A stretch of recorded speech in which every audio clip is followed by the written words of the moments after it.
Нема лекарска грешка во случајот на 29-годишната родилка која почина од сепса на скопските клиники 10 дена по породувањето на Охридското гинеколошко оделение, тврдат од Охридската болница. Според нив, ретката болест лупус е причината за влошување на состојбата.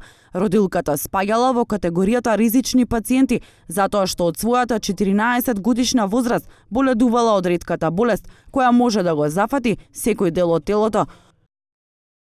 На ден 11.6.2019 година во 4 часот на гинеколошкото акушерско оделение Охрид примена е пациентка првородка во терминот за породување. Пациентката на 29 годишна возраст со хронична системска болест лупус и од детска возраст со имуносупресивна терапија.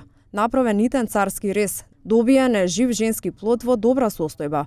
Петиот постоперативен ден поради влошување на општата состојба на пациентката и поради очекувани компликации од основната болест, конзилијарно е одлучено пациентката да се припрати во терциерна установа, гинеколошко-акушерска клиника Скопје за понатамошен третман.